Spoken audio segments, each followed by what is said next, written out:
The Nephilim jetfighter is a specially made fighter plane that is used exclusively by the Dark Angels and their successor chapters. It was custom made in the late 40th millennium. Hello everybody, my name is Spoons Rattling, and today we are covering the Nephilim jetfighter for the Dark Angels, in our quest to finish all of the Dark Angels reviews. So the Nephilim jetfighter comes in at 195 points, which is a little pricey. In terms of movement, it has 20 inches plus, given it's a plane, toughness 8, a 3 plus save, a 5 plus invulnerable save, 11 wounds, leadership 6, and OC 0.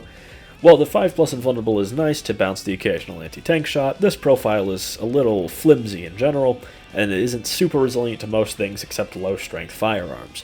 It is really susceptible to things like plasma and melta.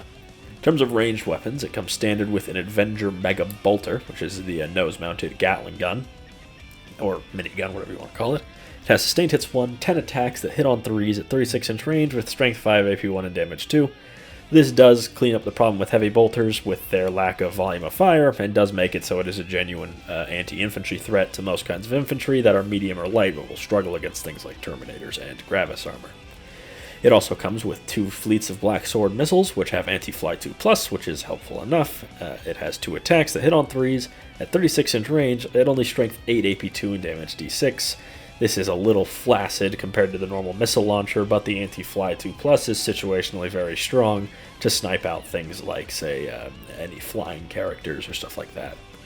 The Nephilim las cannons, which you can swap out for the bolters, or the big bolter, is 2 attacks that hit on 3s, 48-inch range, strength 2, AP 3, and damage D6 plus 1. I think 2 las cannon shots is not enough for it to sort of outcompete the specialization of the Avenger Mega Bolter, so I would generally leave that at home. And he also gets just one twin-linked heavy bolter, which is twin-linked, sustained hits 1, 3 attacks that hit on 3s at 36-inch range with strength 5, AP 1, and damage 2. Fairly standard heavy bolter profile. Close combat weapon is very pathetic, 3 attacks that hit on 4s at strength 6, AP 0, damage 1. In terms of abilities, Deadly Demise, D3, and Hover. Started in Hover always. And Lightning Fast Maneuvers, which means it's always -1 to hit, and if a fly unit is shooting it, -1 to wound, which is whatever. Most fly units are melee focused, so that won't really come into play. And the -1 to hit is nice for low ballistic skill armies to buff its durability against those. Though overall, it's sort of a so-so sort of ability, nothing too special. In terms of how to best use it, I'd say the jet fighter in general isn't like the worst flyer in 40k. There's definitely worse out there, but it still isn't great. As I mentioned earlier, it's extremely susceptible to plasma guns and melta guns given its low toughness and relatively mediocre wound count, especially for its cost. The invulnerable save does help, which I think puts it a league above other flyers, but the problem that plagues a lot of flyers is a lack of meaningful damage. This thing's really only good for punching down. Its missiles don't have enough strength to threaten even, light vehicles very efficiently with only 2 shots, as they're strength 8 instead of strength 9 for some reason. Well, you could bring the las cannon. I feel like just 2 las cannon shots at this price point is just ridiculous when you could get a Predator or Destructor with 2 las cannons and a really effective autocannon. So keep it with the Mega Bolter if you are going to bring it, and also the Mega Bolter wins in the Rule of Cool department. In terms of detachments, there's really not too much to say. I guess it would appreciate the Firestorm Assault Force for the extra strength when it gets in close, but as it's a flyer, it's a little harder to coordinate buffs with things like tech marines, and so on.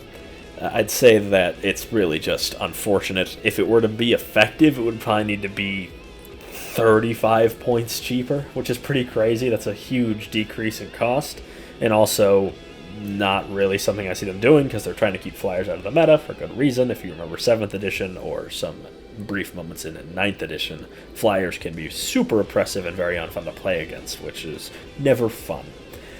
And as I said, its points cost is way too high because for this points cost you could get an entire beefed out unit of Ravenwing Black Knights or a half and half Black Knights and Command Squad for pretty much the same price that would do the same thing in terms of firepower while also being able to be buffed better and has really solid melee.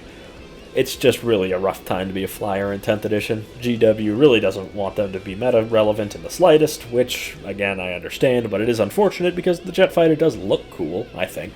I think out of the Space Marine flyers, it's probably my second favorite compared to the Storm Raven, which is my favorite, which I was glad to see that got some use.